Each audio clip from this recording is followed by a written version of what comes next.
سامعین کرام، آپ سن رہے ہیں ایک پاکستانی کمانڈو کی دلچسپ داستان جس کا نام ہے بھگوڑا، اور آپ سن رہے ہیں اس سلسلے کی قسط نمبر 28۔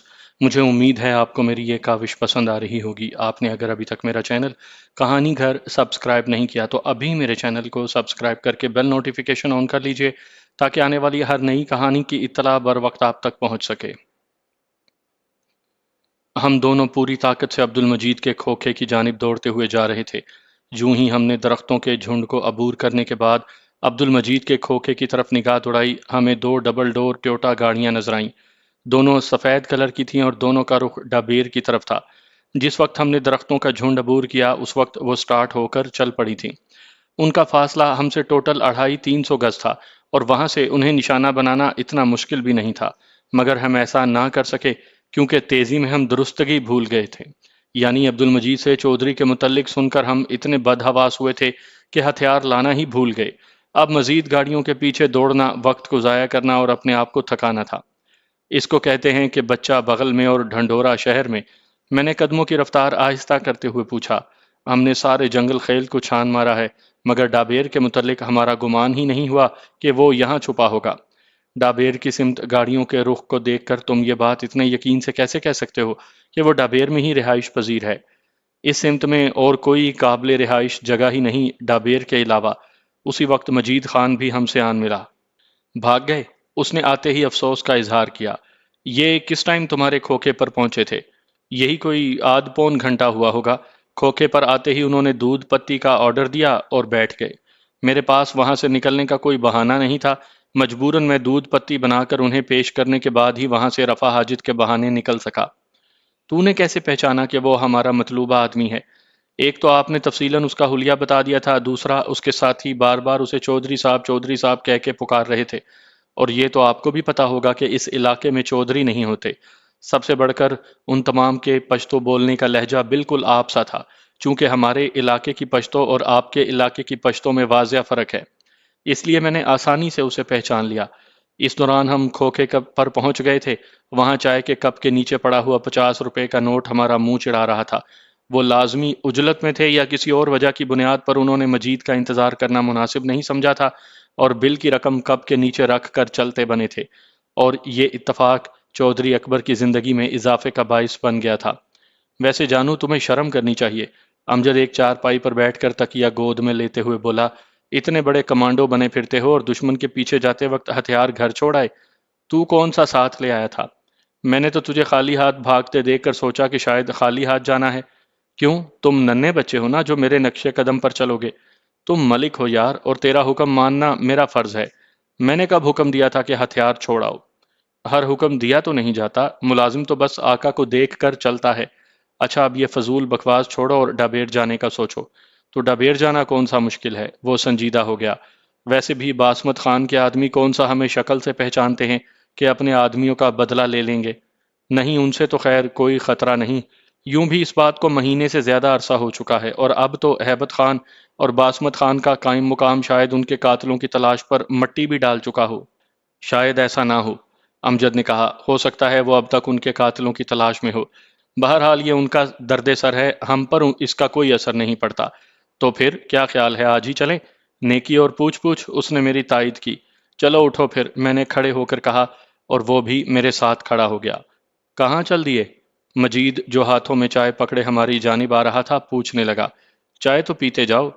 چائے کا ٹائم نہیں ہے۔ ہم لمبے قدموں سے گھر کی جانب چل پڑے، اور پھر تھوڑی دیر کے بعد ہم ٹویوٹا ہائیس میں بیٹھے ڈابیر کی جانب رواں دواں تھے۔ مجید خان نے ہمارے ساتھ آنے کی بہت کوشش کی تھی، مگر اسے ہم سعدیہ کی حفاظت اور خیال رکھنے کی تاکید کرتے ہوئے وہیں چھوڑ آئے تھے۔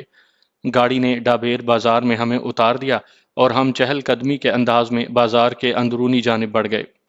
دوپہر کا ٹائم تھا اور بازار میں کوئی خاص رش نہیں تھا۔ اب کس سے اس موذی کا پوچھیں؟ صبر کرو، پوچھ لیتے ہیں، میں نے اسے تسلی دی، لیکن میں اس کے اضطراب کو سمجھ رہا تھا اور خود بھی اس کشمکش میں مبتلا تھا کہ آیا ہم حقیقتاً چودھری کے قریب پہنچ چکے تھے یا مجید کو کوئی غلط فہمی ہوئی تھی۔ یہ بھی ہو سکتا تھا کہ وہ ڈابیر کے بجائے کسی غیر معروف مقام پر چھپا ہوا ہو۔ آخر اس کے ذہن میں بھی تو ہماری آمد کا خطرہ پوشیدہ ہو سکتا تھا، اور اسی اندیشے سے میں اس کے بارے میں کسی سے پوچھ نہیں پا رہا تھا۔ مگر زیادہ دیر میری یہ کیفیت برقرار نہ رہ سکی، اور خود پر قابو پاتے ہوئے میں ایک چھپر ہوٹل کی طرف بڑھ گیا۔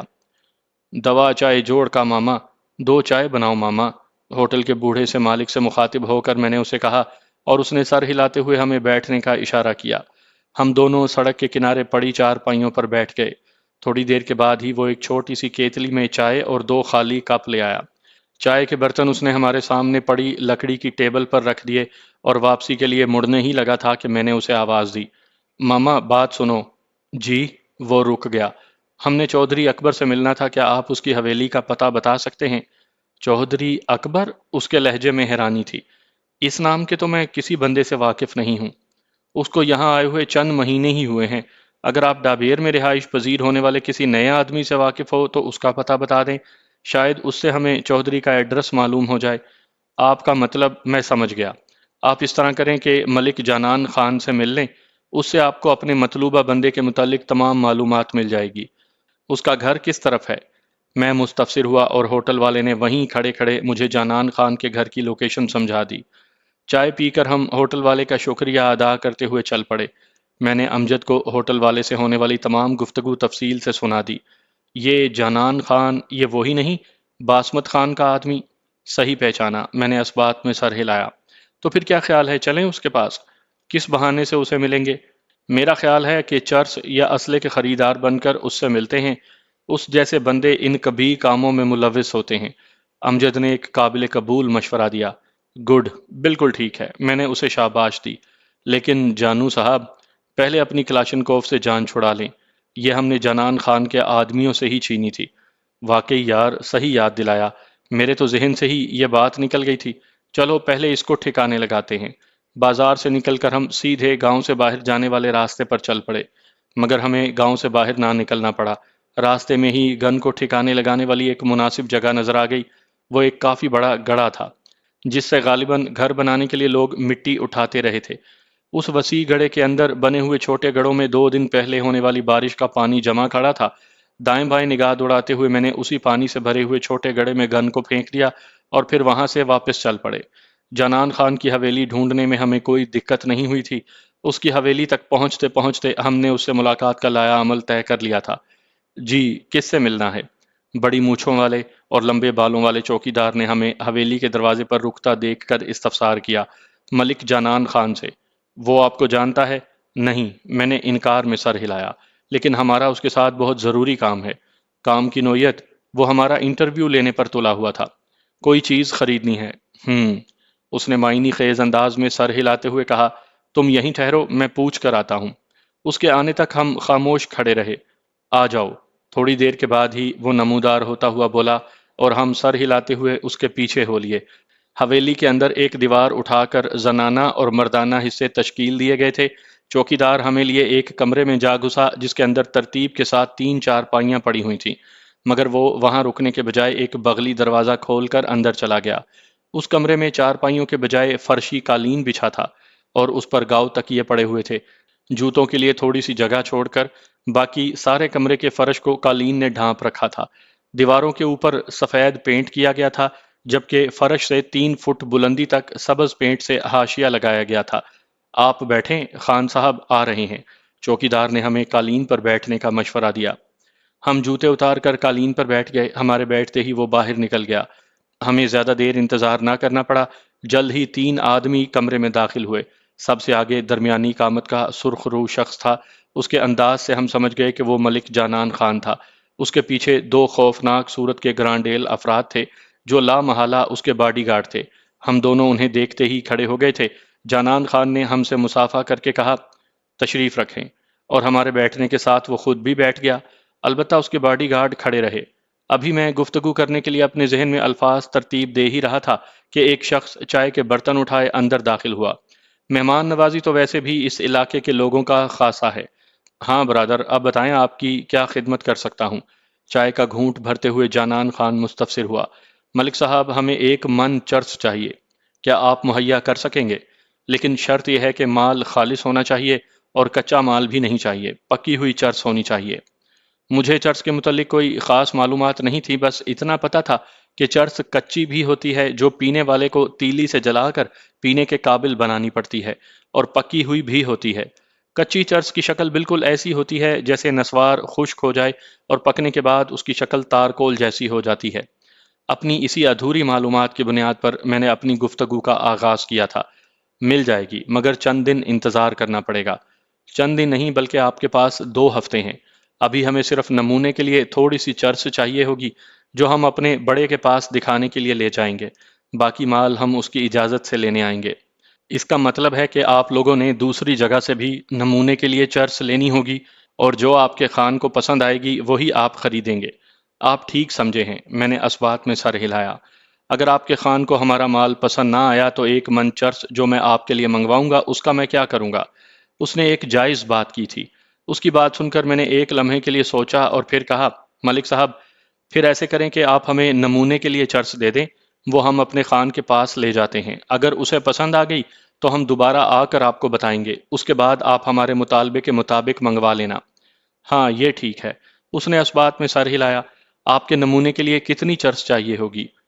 پاؤ آدھ پاؤ ہو جائے تو کافی ہے، اور اس مقدار کی پیمنٹ ہم ابھی کریں گے۔ جاگیردار خان، وہ اپنے ایک باڈی گارڈ سے مخاطب ہوا، جاؤ منشی سے 1 پاؤ خالص چرس لے آؤ، اسے کہنا کہ وہ مال دے جو بعد میں ہم 1 من کی مقدار میں مہیا بھی کر سکیں۔ ایک باڈی گارڈ جی خان جی کہہ کر کمرے سے نکل گیا۔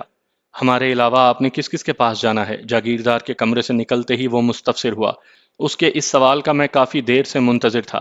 آپ کے علاوہ ڈابیر میں تو صرف چودھری اکبر کے پاس یہ مال مل سکتا ہے۔ اس کے علاوہ بھی اگر کوئی آدمی ایسا ہے یہاں تو اس کے متعلق آپ رہنمائی کر دیں، بڑی مہربانی ہوگی۔ ڈیرہ اسماعیل خان والا چودھری اکبر؟ وہ حیرانی سے مستفسر ہوا۔ جو چند مہینے پہلے ہی یہاں آیا ہے؟ جی، اس کے علاقے کا تو پتہ نہیں، صرف اس کا نام اور شہرت سنی ہے۔ غلط سنا ہے، اس نے منہ بنایا۔ اس پرچون فروش کے پاس تمہیں 5-10 کلو سے زیادہ چرس نہیں مل سکتی۔ مگر بازار میں تو ایک بندہ اس کی بڑی تعریف کر رہا تھا۔ میں نے دل میں بے ساختہ اٹھنے والی خوشی کی لہر کو دباتے ہوئے اپنی بات کا جواز پیش کیا۔ چودھری کے بارے میں یہ کنفرم ہو جانے کے بعد کہ وہ یہیں ڈابیر میں موجود تھا، میرا جانان خان کے پاس آنے کا مقصد پورا ہو گیا تھا۔ اب کسی ترکیب سے چودھری کی رہائش کی لوکیشن معلوم کرنی رہ گئی تھی۔ جانان خان نے جواب دیا، اس طرح کے بندے اسی طرح اپنی پبلسٹی کرواتے ہیں۔ اس کے جواب میں کچھ کہنے ہی لگا تھا کہ چوکیدار اجازت مانگ کر اندر داخل ہوا۔ خان جی، چودھری اکبر نام کا بندہ آپ سے ملنا چاہتا ہے، اس کے ساتھ 4 باڈی گارڈز بھی ہیں۔ اس کی بات نے مجھے بے ساختہ پہلو بدلنے پر مجبور کر دیا تھا۔ امجد کے پلے بھی یہ بات پڑ گئی تھی، اس لیے وہ بھی چوکنا ہو گیا تھا۔ چودھری اکبر؟ جنان خان کے لہجے میں حیرانی تھی۔ ایک لمحہ سوچ کر وہ بولا، اسے بلا کر ساتھ والے کمرے میں بٹھاؤ، میں آتا ہوں۔ چوکیدار جی خان جی کہہ کر کمرے سے نکل گیا، اور اس کے باہر جاتے ہی جانان خان نے کمرے میں موجود باڈی گارڈ سے کہا کہ دروازہ اندر سے بند کر دو، اور اس نے سر ہلا کر دروازے کو اندر سے کنڈی لگا دی۔ معاف کرنا برادر، آپ سے کاروبار کے متعلق گفتگو تو تقریباً مکمل ہو چکی ہے، مگر ابھی تک میں آپ کا نام نہیں جان سکا ہوں۔ اس مرتبہ اس کے مخاطب ہم دونوں تھے۔ جی، میرا نام عبداللہ اور اس کا نام عبد الرحمن ہے، میں نے اپنا تعارف کروایا۔ عبد الرحمن بھائی پشتو بولنا نہیں جانتا، اس لیے یہ ہماری گفتگو میں شریک نہیں ہو سکا ہے۔ میرا تعلق لکی مروت سے ہے اور عبد الرحمن کا ہری پور سے، لیکن ہم رہتے میران شاہ میں ہیں۔ اچھا، میں چودھری کو رخصت کر دوں؟ پتہ نہیں یہ کس مقصد کے لیے آیا ہے۔ اس کے بعد آپ سے بات چیت ہوگی۔ وہ کھڑا ہو گیا، اور اگر آپ لوگ بھی اس سے ملنا چاہتے ہو تو میرے ساتھ آ جاؤ۔ مہربانی خان صاحب، ہم بعد میں مل لیں گے۔ اب نہ جانے وہ کس مسئلے کے سلسلے میں آپ کے پاس آیا ہے، اور جانان خان سر ہلاتا ہوا دروازے کی جانب بڑھ گیا۔ کمرے میں موجود اکلوتے باڈی گارڈ نے اس کے لیے دروازہ کھولا اور وہ دونوں ساتھ والے کمرے میں چلے گئے۔ چونکہ چودھری کو اس نے اسی کمرے میں بلایا تھا، اس لیے دروازہ کھلتے وقت ہم دونوں نے دروازے کی طرف پیٹھ کر لی تھی۔ وہ موذی کہیں ہمارے تعاقب میں یہاں نہ پہنچا ہو۔ دروازہ بند ہوتے ہی امجد تشویش بھرے لہجے میں بولا، ابھی پتہ چل جاتا ہے۔ میں نے اسے بیٹھنے کا اشارہ کیا اور اٹھ کر دروازے کے قریب پہنچا۔ بات رسمی تعارف سے گزر چکی تھی اور اس وقت چودھری اکبر احتجاجی انداز میں جنان خان سے مخاطب تھا۔ ملک صاحب، یہ اچھی بات تو نہیں ہے نا؟ اور اس طرح دوسری مرتبہ ہو رہا ہے کہ آپ کے آدمیوں نے میرے سودے کو خراب کرنے کی کوشش کی ہے۔ چودھری صاحب، میں تمہاری بات سمجھا نہیں۔ جنان خان نرم لہجے میں مستفسر ہوا۔ ملک صاحب، آج جنگل خیل میں ایک آدمی کو ہم نے مال ڈیلیور کرنا تھا۔ زبانی کلامی بات ہو چکی تھی، لیکن جب ہم پہنچے تو آپ کے آدمی ہم سے پہلے جا کر اسے مال دے کر رقم وصول کر چکے تھے۔ تو اس میں تو سراسر اس بندے کی غلطی ظاہر ہو رہی ہے جس کے ساتھ آپ کی بات پکی ہو چکی تھی۔ وہ آپ ہی سے مال وصول کرتا، میرے آدمیوں کا اس میں کیا قصور ہے؟ وہ تو بطور دکاندار اپنا مال ہر اس شخص کو بیچیں گے جو ان سے خریدنے آئے گا۔ مجھے اس بندے نے بتایا کہ آپ کے آدمیوں نے اسے میرے بارے میں یہ کہا ہے کہ میں ملاوٹ والا مال بیچتا ہوں، اور اس کے علاوہ بھی چند الٹی سیدھی باتیں اس کے سامنے میرے بارے میں کی ہیں۔ چودھری صاحب، آپ نے اسے کہنا تھا کہ اس طرح کسی کی باتوں میں آ کر سودے کینسل نہیں ہوا کرتے۔ وہ آپ کے مال کا معائنہ کر کے پھر ہم سے سودا کرتا۔ ملک صاحب، آپ ساری بات خریدار کے اوپر ڈال رہے ہیں، حالانکہ آپ کے آدمی بھی اس کے جرم میں برابر کے شریک ہیں۔ چودھری کا لہجہ خاصا کڑوا تھا۔ بہرحال یہ 2 دفعہ ہو چکا ہے، اس کے بعد میں بھی آپ کے آدمیوں والا طریقہ کار اپناؤں گا، بعد میں گلہ نہ کرنا۔ جانان خان نے جواب دیا، چودھری مرد گلہ شکوہ نہیں کیا کرتے، چلو یہ بھی دیکھ لیں گے۔ چودھری کی آواز سے مجھے محسوس ہوا کہ اس نے بات مکمل کر لی تھی۔ میں نے جلدی سے آ کر امجد کے ساتھ بیٹھ گیا۔ اس جگہ دروازہ بند ہونے کی وجہ سے آواز واضح سنائی نہیں دے رہی تھی۔ کیا بات چیت ہو رہی تھی؟ امجد نے اشتیاق سے پوچھا۔ کوئی کاروباری معاملہ تھا، بعد میں تفصیل سے بتاؤں گا۔ ویسے جانوں ابھی موقع تھا کہ ہم ہلہ بول کر چودھری کو قابو کر لیتے۔ بے وقوف، وہ جانان خان کے گھر میں آیا ہوا ہے، اور تجھے پتا ہونا چاہیے کہ اپنے گھر آئے دشمن کی بھی حفاظت میں یہ لوگ جان تک قربان کر دیتے ہیں۔ تم خواہ جنان خان کے ساتھ دشمنی کی داغ بیل کیوں ڈالنا چاہتے ہو؟ سوری، مجھے خیال نہیں رہا تھا۔ میں جواباً کچھ کہنے ہی لگا تھا کہ جنان خان دروازہ کھول کر اندر داخل ہوا، اور میں نے اپنا ارادہ ملتوی کر دیا۔ اس کے پیچھے اس کا دونوں باڈی گارڈ بھی اندر داخل ہو گئے۔ جنان خان اپنی جگہ پر بیٹھ گیا۔ جاگیردار بھائی، صاحب کو مال چیک کرواؤ۔ جاگیردار نے ہاتھ میں پکڑا ہوا شاپر میری جانب بڑھا دیا۔ شاپر لے کر میں نے اپنے پاس رکھ لیا۔ ملک صاحب، یہ ہمارا خان خود ہی چیک کرے گا، آپ تھوڑی سی پی کر دیکھیں۔ جنان خان نے ہلکا سا اصرار کیا۔ ہم اس سے آج تک مستفید نہیں ہو سکے ہیں۔ میں مسکرایا۔ میری بات سن کر جنان خان کے چہرے پر حیرانی کے اثرات نمودار ہوئے، اور جب وہ بولا تو یہ حیرانی اس کے لہجے میں بھی حویدہ تھی۔ عجیب بات ہے، کاروبار کرتے ہو اور خود استعمال نہیں کرتے؟ بس ملک صاحب، نئے نئے وارد ہوئے ہیں نا اس میدان میں۔ اب آپ یہ مال میران شاہ لے کے جائیں گے؟ وہ مستفسر ہوا۔ جی، میں نے مختصراً کہا۔ آپ کے خان کا نام کیا ہے؟ ملک حاجی بہادر خان۔ کیا تم حاجی بہادر کے بندے ہو؟ اس کے لہجے میں حیرانی تھی۔ جی، مگر وہ تو دگن میں رہتا تھا، اور جہاں تک میرا خیال ہے وہ اس قسم کے کسی کام میں ملوث نہیں۔ جانان خان کے لہجے میں شکوک کی پرچھائیاں لہرا رہی تھیں۔ وہ اب بھی دگن ہی میں رہتا ہے، لیکن آپ کی آسانی کے لیے میں نے میران شاہ بتلا دیا، کیونکہ دگن اتنا معروف نہیں۔ دوسرے، وہ واقعی اس کاروبار میں ملوث نہیں ہے، یہ کام اس کا دست راست طوفان خان سر انجام دیتا ہے۔ اچھا اچھا، اس نے اطمینان میں سر ہلایا۔ بہرحال آپ لوگوں نے اور جس جس کے مال کے نمونے حاصل کرنے ہیں وہ کر لیں، اور جتنے دن آپ ڈابیر میں ہیں میرے گھر میں مہمان رہیں گے، مگر ہم یہاں کسی سے واقف نہیں۔ آپ کی رہنمائی جاگیردار کر دے گا۔ ہمارے علاوہ چودھری اکبر، ملک دلشاد خان اور سبز علی خان اس کاروبار میں ملوث ہیں۔ آپ نے اس کی قیمت نہیں بتلائی؟ میں نے ہاتھ میں موجود چرس کے شاپر کی طرف اشارہ کر کے پوچھا۔ اس کا ریٹ اور یکمشت 1 من لینے کا ریٹ بھی جاگیردار بتا دے گا۔ فی الحال آپ لوگ آرام کرو، میں بھی تھوڑا مصروف ہوں، بعد میں گپ شپ ہوگی۔ یہ کہہ کر وہ اٹھ کھڑا ہوا اور ہم سے مصافحہ کر کے رخصت ہو گیا۔ اس کے جاتے ہی جاگیردار ہمیں وہاں سے ایک دوسرے کمرے میں لے گیا، جس میں 4 پائیوں پر صاف ستھرے بستر بچھے ہوئے تھے۔ وہ کمرہ یقیناً مہمانوں کے ٹھہرانے کے کام آتا تھا۔ جاگیردار ہمیں چرس کے ریٹ وغیرہ سے آگاہ کرنے کے بعد آرام کا مشورہ دیتے ہوئے رخصت ہو گیا۔ اس پاؤ بھر چرس کی پیمنٹ کرنا میں نہیں بھولا تھا۔ اس کے کمرے سے نکلتے ہی امجد نے سوالوں کی بوچھاڑ کر دی۔ جواباً میں نے اسے ساری صورتحال سے آگاہ کر دیا۔ چلو یہاں تک تو ٹھیک ہو گیا، اب آگے کیا کریں گے؟ تفصیل جان کر وہ مستفسر ہوا۔ پہلے چودھری کی رہائش گاہ کا جائزہ لیں گے، اس کے بعد کوئی لایا عمل طے کریں گے۔ تو اس وقت آرام کرنے کی کیا ضرورت تھی؟ جاگیردار کو ساتھ لے کر چلے جاتے، یا ویسے ہی اس سے حویلی کا محل وقوع پوچھ لیتے، تاکہ آج رات ہی اس کام کو نمٹا دیتے۔ 1.5 مہینے سے اسے تلاش کر رہے ہیں، اور اب اس کا پتہ چلا ہے تو جناب کو آرام کی سوچ گئی ہے۔ آرام سے ماجے، اب اس کا پتہ تو چل گیا ہے نا۔ خواہ مخواہ بے صبری کا مظاہرہ اچھا نہیں ہوتا۔ گھنٹہ ڈیڑھ آرام کرو، عصر کو چلیں گے۔ یہ الفاظ میرے ہونٹوں پر تھے کہ ایک شخص چھابے میں روٹیاں اور ترکاری کا ڈونگا لیے حاضر ہوا۔ دن کے کھانے کا وقت قریباً گزر گیا تھا، مگر اس کے باوجود انہوں نے کھانا بھجوا دیا تھا، اور ایسا شاید انہوں نے احتیاط کے طور پر کیا تھا۔ اتفاق سے ہم دونوں اس وقت تک کھانا نہیں کھا سکے تھے، اس لیے اچھی خاصی بھوک محسوس ہو رہی تھی۔ ترکاری پلیٹوں میں ڈالنے کا تکلف کیے بغیر ہم ڈونگے میں ہی جڑ گئے۔ کھانے کے بعد وہی آدمی قہوہ لے آیا، اور ہمارے قہوہ پیتے ہی برتن سمیٹ کر باہر نکل گیا۔ روٹی کھانے کے دوران میرا ارادہ تھا کہ کھانے کے بعد جاگیردار سے چودھری اکبر کا پتہ پوچھ کر اس کی حویلی کی جانب چلیں گے، مگر کھانا کھاتے ہی ایک عجیب قسم کی غنودگی میرے حواس پہ چھا گئی۔ بند ہوتی آنکھوں سے میں نے امجد کی جانب دیکھا تو اس کی حالت بھی مجھے خود سے مختلف نہ لگی۔ بے انتہا کوشش کے باوجود میں اپنے حواس قائم نہ رکھ سکا اور چند لمحوں میں ہی میں دنیا و مافیا سے بے خبر ہو گیا۔ جب میں حواس میں آیا تو مجھے اپنے سر پر بہت بوجھ محسوس ہو رہا تھا۔ سر جھٹک کر میں نے دائیں بائیں دیکھا، امجد مجھے اپنے بائیں جانب زمین پر پڑا نظر آیا۔ ہم دونوں کی قمیضیں اتار لی گئی تھیں اور دونوں کے ہاتھ پشت کی طرف رسی سے باندھ دیے گئے تھے۔ اپنے علاوہ مجھے اس کمرے میں زیرو تو کیا بے جان چیز بھی نظر نہ آئی۔ تھوڑی دیر کے بعد ہی امجد کے جسم میں بھی حرکت پیدا ہوئی اور اس نے آنکھیں کھول دیں۔ یہ کیا جانو صاحب؟ وہی جو تم دیکھ رہے ہو، میں اطمینان سے بولا۔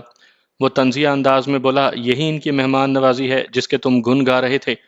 پانچوں انگلیاں برابر نہیں ہوتی ماجے۔ ہر قوم میں چودھری اکبر جیسے گھٹیا افراد موجود ہوتے ہیں اور ضروری نہیں کہ ہر شخص اپنے علاقے کی روایات کا پاس رکھے۔ ویسے بھی کسی علاقے کے رواج کو ہم وہاں کے لوگوں کی اکثریت کے مزاج سے پہچانتے ہیں۔ اگر انفرادی طور پر کوئی بد خصلت ہو تو اس کی بری عادات کو ہم پورے علاقے یا پوری قوم پر منطبق نہیں کر سکتے۔ اب مجھے فلسفے سے قائل کرنے کی کوشش نہ کرو بکرات صاحب۔ اچھا چھوڑو اس بحث کو اور میری رسی کھولنے کی کوشش کرو، میں کوہنیاں ٹیک کر اٹھتے ہوئے بولا۔ ایک کمانڈو کے مزاج کے مطابق ہم پریشان ہونے کے بجائے حفاظتی اقدامات میں جڑ گئے۔ میں نے اپنی پیٹھ امجد کی جانب موڑی اور وہ دانتوں سے میرے ہاتھوں سے بندھی رسی کھولنے لگا۔ تھوڑی محنت کے بعد ہی وہ اپنی کوشش میں کامیاب ہو گیا اور میرے ہاتھوں پر رسی کی گرفت ڈھیلی پڑ گئی۔ اس کے بعد امجد کی رسی کھولنے میں مجھے کوئی دشواری پیش نہ آئی۔ رسی کھولنے کے بعد ہم نے وہ رسی اس طرح اپنے ہاتھوں میں لپیٹ لی کہ ضرورت پڑنے پر ہم ایک جھٹکے سے اپنے ہاتھ آزاد کروا سکتے تھے۔ یار، ہم جتنا ان سے لڑنے سے گریز کر رہے ہیں اتنا ہی ان سے لڑائی ناگزیر ہوتی جا رہی ہے۔ امجد دیوار سے ٹیک لگا کر بیٹھ گیا۔ ان سے لڑنا کوئی مشکل نہیں ہے ماجے، مگر یہ فالتو پنگا ہوگا اور ہم خواہ ٹائم ضائع کریں گے۔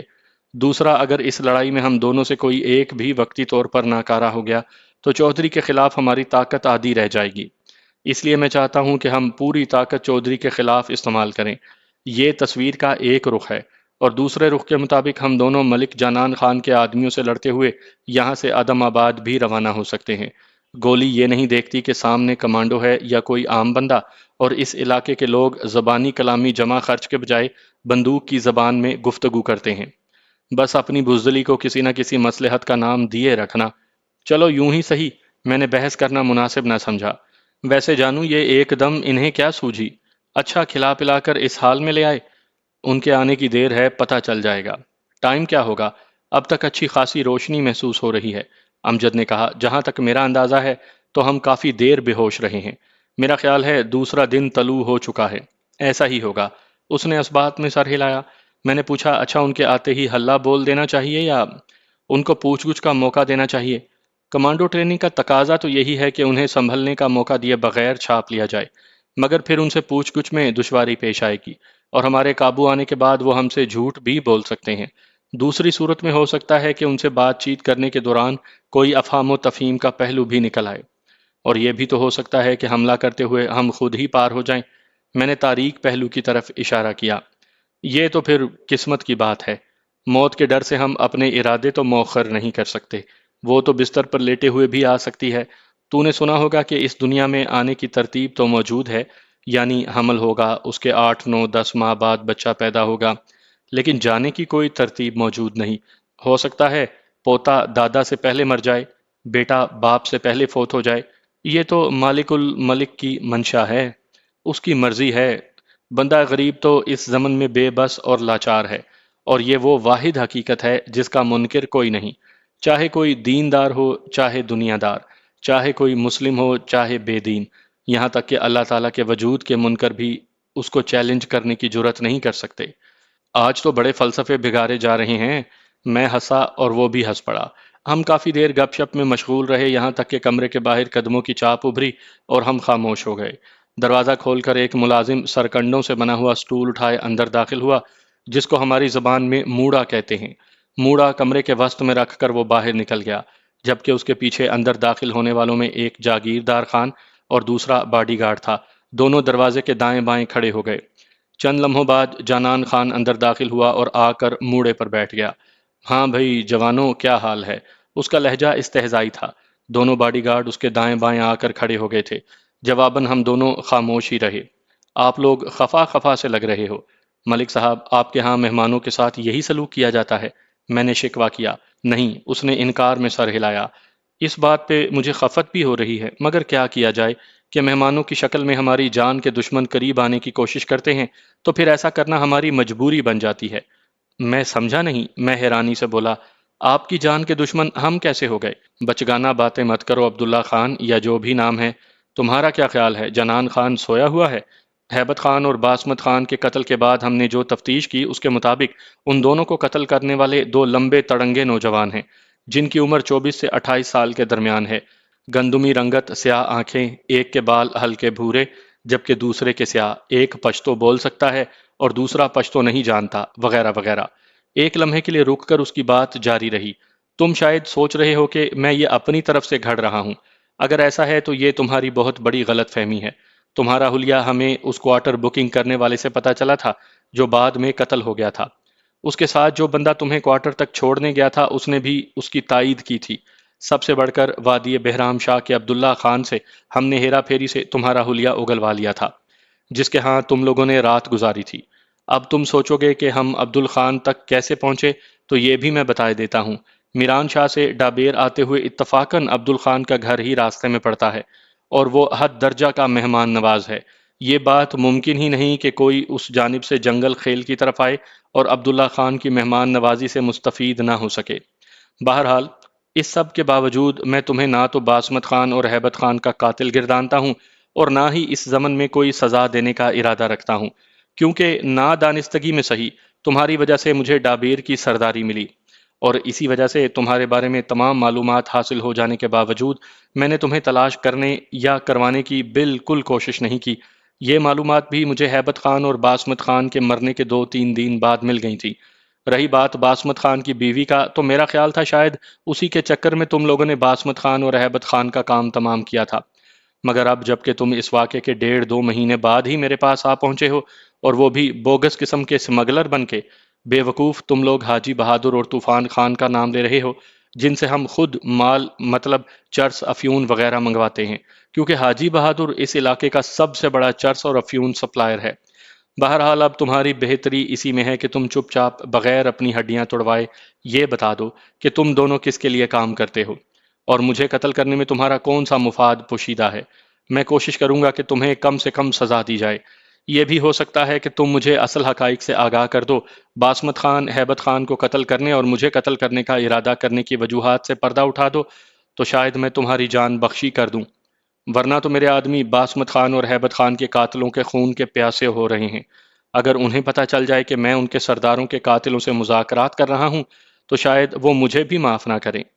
البتہ جاگیردار خان اور صاحب گل کی بات اور ہے۔ اس نے اپنی باڈی گارڈز کی طرف اشارہ کیا۔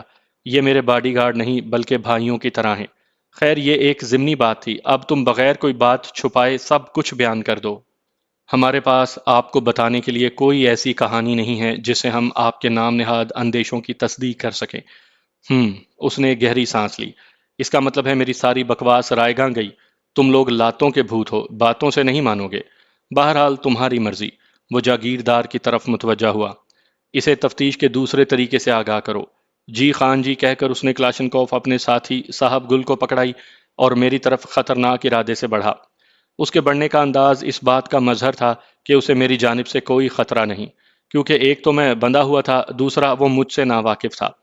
جنان خان کی بات ختم ہوتے ہی میں نے اپنے ہاتھ رسی سے آزاد کروا لیے تھے۔ امجد بھی لازمی طور پر میرے انداز کو دیکھتے ہوئے ایکشن کے لیے تیار ہو گیا تھا۔ جنان خان دلچسپ نظروں سے مجھے گھور رہا تھا کہ سب سے پہلے مجھے ہی پھینٹی لگنی تھی، اس کے بعد کہیں امجد کا نمبر آتا۔ قریب آ کر جیسے ہی جاگیردار جارحانہ انداز میں جھکا اور اس کا ہاتھ میرے گریبان کی جانب بڑھا، میں یکدم اوپر کو اچھلا، میرے سر کی بھرپور ٹکر اس کی ٹھوڑی پر لگی اور وہ لڑکھڑاتے ہوئے ایک قدم پیچھے ہٹا۔ اس سے پہلے کہ وہ سنبھلتا، میں نے بجلی کسی تیزی سے اس کے دائیں ہاتھ کو پکڑ کر جھٹکے سے گھمایا اور اس کے ساتھ ہی صاحب گل کی طرف دھکیل دیا۔ اس میں طاقت کے ساتھ ٹیکنیک کا گہرا عمل دخل تھا کہ پہلے میں نے اس کے قدموں کو ان بیلنس کیا اور پھر ایک چکر دے کر اس کی سوچوں کو وقتی طور پر درہم برہم کرتے ہوئے اسے اس کے ساتھی پر پھینک دیا۔ اس کے بجائے اسے یرغمال بنا لینا میرے لیے زیادہ آسان تھا، مگر اس میں قباحت یہ تھی کہ اس کا کمانڈر بچ کر نکل جاتا اور ہم ایک مرتبہ پھر پھنس جاتے، اور دوبارہ ان کے قابو میں آنے کا مطلب صریحاً موت تھی۔ اسے دھکیلنے کے بعد میں رکا نہیں، بلکہ اسی تسلسل میں موڑے پر ہکا بکا بیٹھے جنان خان پر جا پڑا اور اگلے ہی لمحے پشت کی جانب اس کا دایاں بازو مروڑ کر اپنا بایاں ہاتھ میں اس کے گلے میں حائل کر چکا تھا۔ دوسری جانب امجد بھی حرکت میں آ چکا تھا۔ جاگیردار صاحب گل سے ٹکرایا اور دونوں نیچے گر گئے۔ اس سے پہلے کہ وہ سنبھلتے امجد ان کی کلاشن کوفوں پر قبضہ کر چکا تھا۔ ایک کلاشن کوف سلنگ اپ کر کے دوسری فائرنگ پوزیشن میں پکڑتے ہوئے وہ الٹے قدموں دروازے کی طرف بڑھا اور اندر سے کنڈی چڑھا دی۔ اس کی جگہ اگر میں ہوتا تو میرا رد عمل بھی یہی ہوتا، کیونکہ ہم دونوں کمانڈو کے تربیت یافتہ تھے، اور ایسی صورتحال میں کمانڈوز کا دماغ ایک ہی دائرے میں کام کرتا ہے۔ وہ ساری کارروائی ہم نے بغیر کسی منصوبے کے سر انجام دی اور ہر دو نے اپنا بخوبی کردار نبھایا تھا۔ امجد کے پوزیشن سنبھالتے ہی میں نے جنان خان کا بازو آزاد کرتے ہوئے اپنے دائیں ہاتھ سے ماہرانہ انداز میں اس کی جیبوں کو ٹٹولا اور اس کی جیب میں پڑا پستول نکال کر اسے آہستہ سے سامنے کی طرف دھکیلا، اور وہ لڑکھڑاتے ہوئے سامنے دوڑتا چلا گیا۔ اب بتاؤ ملک جنان خان، تجھے بے بس لوگوں سے تفتیش کرنے کے اور کتنے طریقے آتے ہیں؟ تو تم بچ کر نہیں جا سکتے۔ حویلی میں چاروں جانب میرے آدمی بکھرے ہیں۔ اس نے اپنے تئیں مجھے دھمکی دینے کی کوشش کی تھی، مگر اس کی لڑکھڑاتی اور متوحش آواز اس کی دھمکی کے کھوکھلا ہونے کی غماز تھی۔ بھول ہے تمہاری جنان خان، جب تک تمہارے آدمیوں کو تمہاری ہلاکت کا پتہ چلے گا ہم اس علاقے سے بہت دور جا چکے ہوں گے۔ کیوں؟ میں غلط کہہ رہا ہوں جاگیردار خان؟ جنان خان سے بات کرتے کرتے میں جاگیردار سے مخاطب ہوا، جو شعلہ بار نظروں سے مجھے گھور رہا تھا، مگر میری بات کا ان دونوں نے کوئی جواب نہیں دیا تھا۔ ماجے، کیا خیال ہے، انہیں گولی سے ماریں یا کوئی اور طریقہ اختیار کریں؟ میں ان کی خاموشی دیکھتے ہوئے امجد سے مستفسر ہوا۔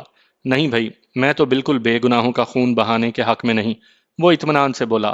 صحیح کہا، میں جنان خان سے مخاطب ہوا۔ ملک صاحب بیٹھیں، میں آپ کو اصل بات بتا دوں۔ مگر اس بار بھی جنان خان خاموشی سے اپنے ہونٹوں پر زبان پھیر کر رہ گیا۔ شاید اسے بچنے کے امکانات صفر سے بھی کم دکھائی دے رہے تھے۔ بہرحال ملک صاحب، آپ پریشان نہ ہوں، ہم نہ پہلے آپ کے دشمن تھے اور نہ ہی اب ہیں۔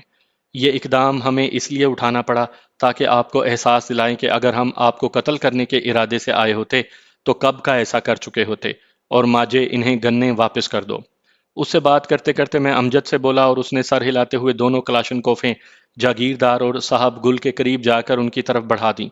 میں نے بھی اپنے ہاتھ میں موجود پستول جنان خان کی طرف بڑھا دیا، جو اس نے میکانکی انداز میں لے لیا۔ جاگیردار اور صاحب گل کے چہروں پر بھی حد درجہ حیرت چھا گئی تھی۔ اب بیٹھ جائیں ملک صاحب، تاکہ میں آپ کو اصل کہانی سنا سکوں۔ نہیں، یہاں نہیں، وہ جیسے ہوش میں آ گیا۔ چلو میری آرام گاہ میں چلیں، میں نے اس کی تائید کی۔ جاگیردار، مہمانوں کے کپڑے اور سامان وہیں پہ لے آؤ۔ اس کے علاوہ اچھے سے کھانے کا بندوبست بھی کرو کہ 24-25 گھنٹوں میں انہوں نے کچھ نہیں کھایا۔ ٹھیک ہے خان جی۔ صاحب گل، تم بھی جاگیر کے ساتھ چلے جاؤ۔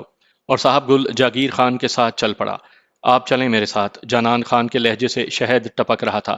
موت کو اتنا قریب آ کر پلٹتے دیکھ کر اس کا رویہ عجیب سا ہو گیا تھا۔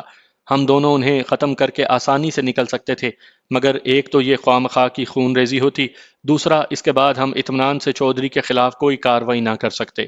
جبکہ یہ چال چل کے ایک تو ہم نے جنان خان کی نظروں میں اپنی پوزیشن صاف کر لی تھی، دوسرا اس سے ہمارا ضمیر بھی مطمئن تھا۔ جنان خان کے ساتھ چلتے ہوئے ہم اس کی آرام گاہ میں پہنچے۔ وہ کشادہ کمرہ کافی پرتکلف انداز میں سجایا گیا تھا۔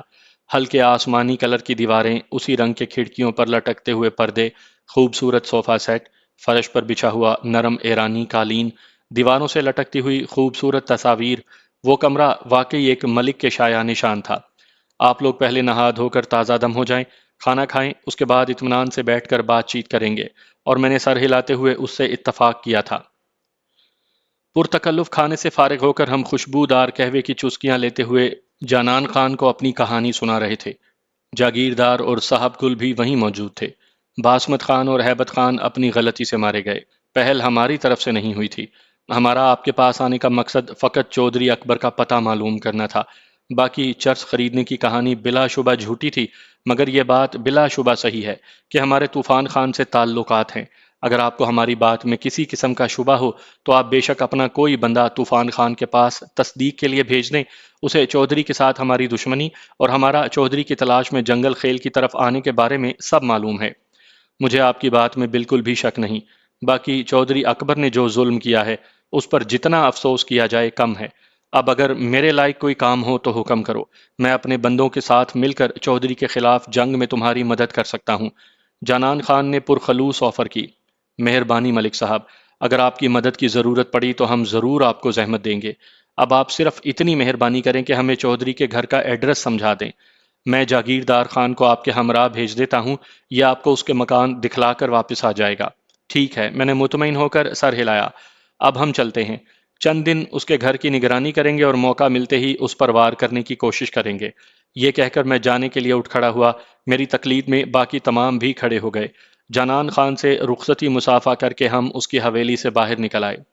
جاگیردار خان بھی ہمارے ساتھ تھا۔ اس کے باوجود کہ میں نے اسے اچھی خاصی چوٹ لگائی تھی، اس کا رویہ میرے ساتھ خوشگوار ہی تھا۔ عمر جان صاحب، ایک بات پوچھوں؟ حویلی سے نکل کر ہم تھوڑی ہی دور چلے ہوں گے کہ جاگیردار مجھ سے مخاطب ہوا۔ کہانی سناتے وقت میں انہیں اپنے اصلی نام بتا چکا تھا۔ پوچھو۔ کل چودھری خان جی سے ملنے آیا تھا اور آپ دونوں بھی خان جی کے پاس موجود تھے۔ اس وقت آپ لوگوں نے کیوں چودھری پر حملہ نہیں کیا؟ حالانکہ اس وقت وہ آپ کی موجودگی سے لا علم تھا، آپ بڑی آسانی سے اسے ٹھکانے لگا سکتے تھے۔ اس کی دو وجوہات ہیں۔ پہلی، وہ ملک صاحب کے گھر میں آیا ہوا تھا اور ہمیں اندیشہ تھا کہ اس کے خلاف کسی بھی قسم کی کارروائی پر ملک صاحب خفا ہو جائے گا۔ دوسرا، ہم نے اسے گولی مار کر قتل نہیں کرنا بلکہ اذیتناک موت کے حوالے کرنا ہے۔ اس کا مطلب ہے آپ اسے زندہ پکڑنے کی کوشش کرو گے؟ ارادہ تو یہی ہے۔ میں نے اس بات میں سر ہلایا۔ میری دعائیں آپ کے ساتھ ہیں، اگر میری کسی بھی قسم کی مدد چاہیے ہو تو ضرور حکم کرنا۔ شکریہ جاگیردار بھائی، آپ کی دعاؤں سے زیادہ ہمیں کسی چیز کی ضرورت نہیں۔ انہی باتوں کے دوران ہم ایک زیر تعمیر عمارت کے قریب سے گزرے۔ جاگیر نے ہمیں بتایا یہ حویلی چودھری اکبر کی ہے، لیکن اس کی تعمیر ابھی تک مکمل نہیں ہوئی، اس لیے وہ ملک امجد خان کے مکان میں رہائش پذیر ہے۔ ملک امجد خان خود بھی اسی مکان میں رہتا ہے؟ نہیں، ملک امجد کی اپنی حویلی ڈابیر کے اندر ہی واقع ہے۔ یہ مکان تو اس نے بہت پہلے پہاڑی ڈھلوان پر بنایا تھا۔ اس وقت ڈابیر کی آبادی بہت کم تھی۔ بعد میں جب یہ شہر پھیلا تو اس نے بھی شہر کے وسط میں جگہ لے کر اپنی حویلی بنائی اور اپنے خاندان سمیت اس میں منتقل ہو گیا۔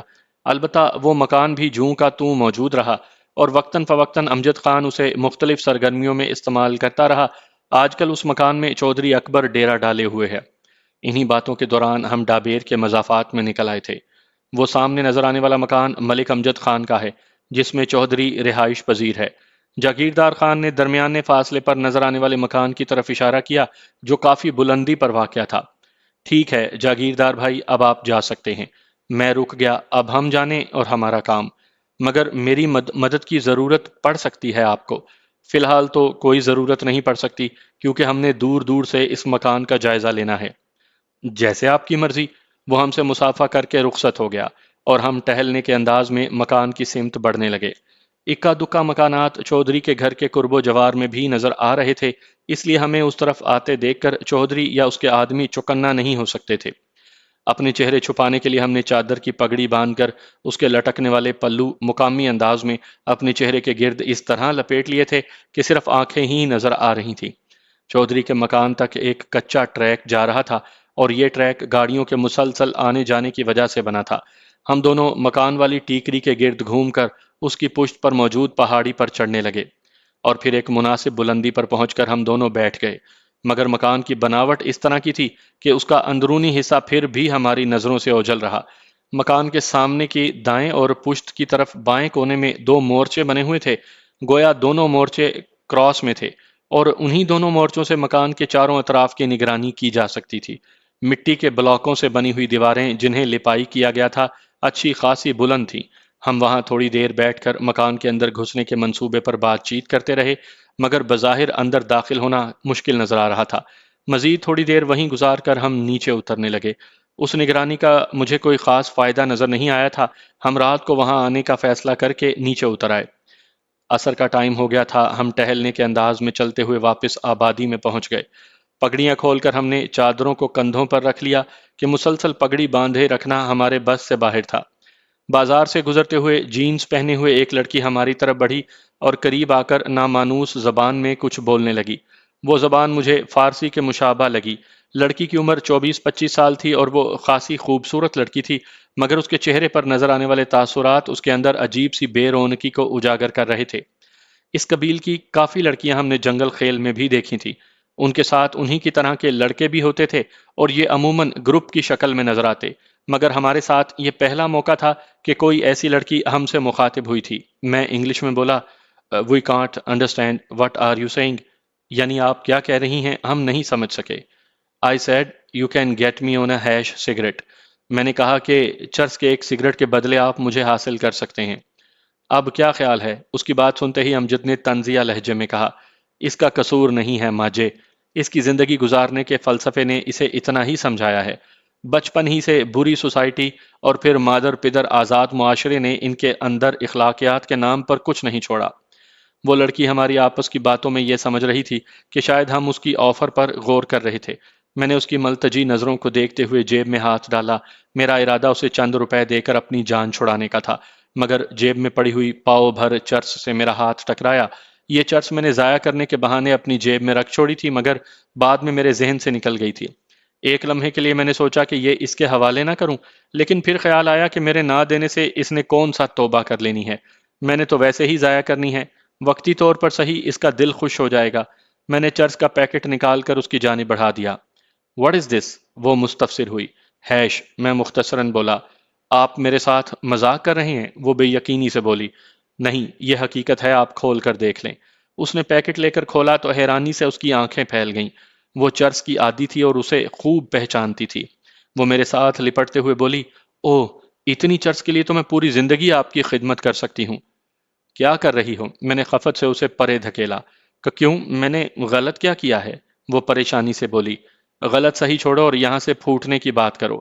امجد جو کافی دیر سے خونی نظروں سے مجھے گھور رہا تھا، غصیلے لہجے میں بولا، "مگر یہ چرس، پیسے"۔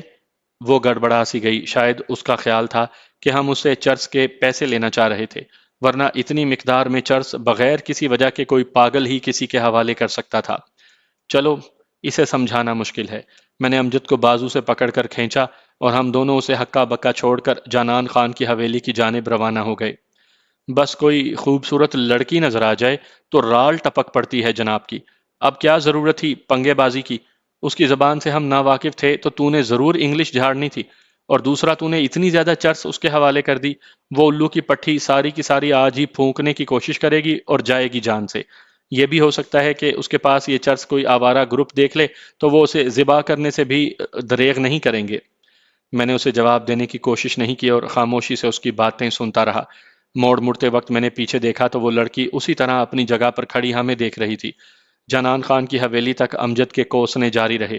چوکیدار نے ہمیں دیکھتے ہی سلام کہتے ہوئے دروازہ کھول دیا۔ ہم دونوں اس کمرے کی طرف بڑھ گئے جس میں ہمیں بے ہوشی کی دوا ملا قہوہ پلایا گیا تھا۔ شام کا ٹائم ہو چکا تھا۔ ہم آمنے سامنے چارپائیوں پر بیٹھ گئے۔ میرے ذہن میں تو ایک اور پلان آیا ہے جانو۔ "کیا"، میں مستفسر ہوا۔ "کیوں نہ ہم چودھری اکبر کو راستے میں روک کر اغوا کرنے کی کوشش کریں، جس طرح دگن میں طوفان خان کو اغوا کیا تھا"۔ "ماجے میاں، پہلی بات تو یہ کہ طوفان خان آخر تک یہ نہ سمجھ سکا کہ ہم اس کے خلاف کیا کرنے والے ہیں، کیونکہ بطور دشمن وہ ہم سے ناواقف تھا، ورنہ اتنی آسانی سے کبھی بھی قابو میں نہ آتا۔ دوسرا، وہ اکیلا تھا، اور اس بزدل نے تو 5-6 باڈی گارڈ ہر وقت اپنے ساتھ لگائے ہوتے ہیں، اور اسے راستے میں روکنے کا نتیجہ صرف مقابلے کی صورت میں نکلے گا، جس میں اسے زندہ پکڑنا کار محال ہوگا۔ اور سب سے بڑی بات یہ کہ چودھری ہماری صورتوں سے اچھی طرح واقف ہے، اس وجہ سے تیرا یہ پلان بالکل ناقابل قبول ہے۔ تو پھر حویلی میں گھسنے کی کوشش کرنی پڑے گی، ورنہ اس کے علاوہ تو کوئی طریقہ نہیں"۔ "ہاں، اب تم نے صحیح کہا"، میں نے اس کی تائید کی۔ "اس کے علاوہ اور کوئی بھی صورت ان حالات میں قابل عمل نہیں ہے، مگر حویلی میں گھسنا بھی تو کافی مشکل نظر آ رہا ہے، اور اگر ہم اچانک پن حاصل کرنے میں ناکام رہے تو شاید چودھری بھاگ جائے"۔